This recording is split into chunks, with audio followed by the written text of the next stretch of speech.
morning, dear students.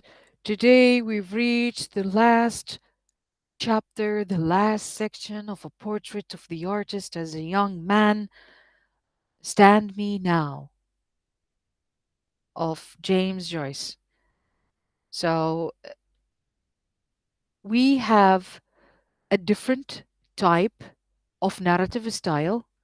James Joyce, with this section of this chapter, changed completely the style of the novel by transitioning to entries of Stephen, where he expresses his ideas in a first person. This shift is crucial to the transformation of Stephen.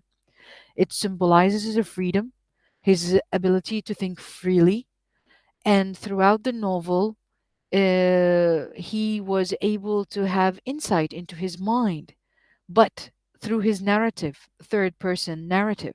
But now we hear, we see, we read directly his voice.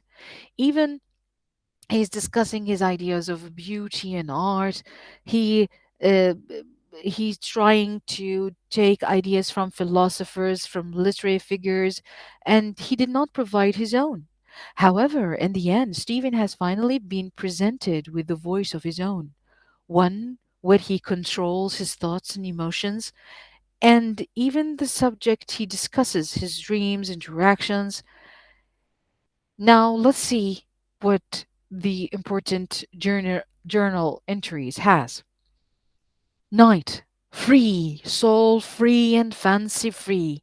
Let the dead bury the dead. Aye, and let the dead marry the dead. Bottom free line. He's free, bound free. He's free of all ties, family, religion, friends, and, of course, politics. Later, Michael Roberts remember forgotten beauty, and when his arms wrap her around, he presses in his arms the loveliness which he has long faded from the world. He is quoting Yeats, and he's saying that although he's spoken of forgotten beauty, no, no, no, he's not going to do that. Not this, not at all. I desire to press my arms in the loveliness which has never yet came into the world. He's promising to give the world a new type of beauty that has never been seen before. Then, away, away!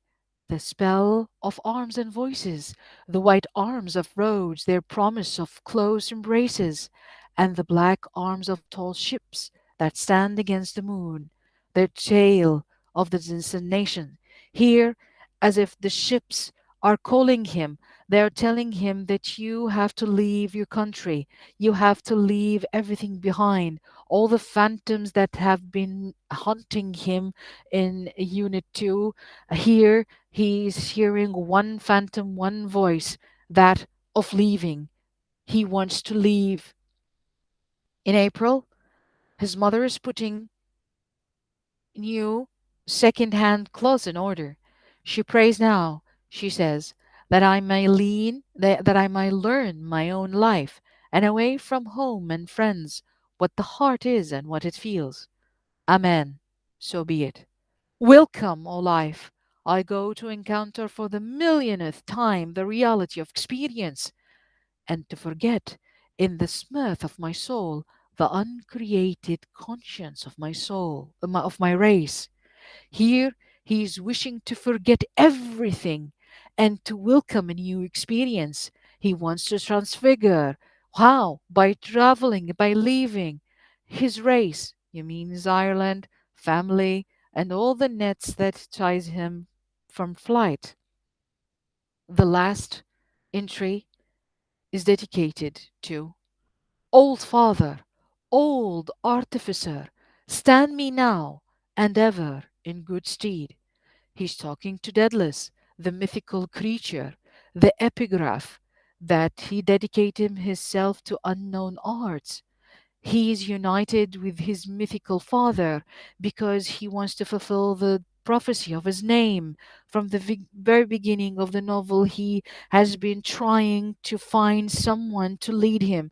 Women? No. Muses, no. Religion, no. Politics, no. Fathers, no. Until he found his long last father figure. But everyone disappointed him except Daedalus. And this is how the novel finishes, of him leaving everything behind, flying away from the mazes and the nets that have been captivating him, keeping him prisoner, his mind, body, soul.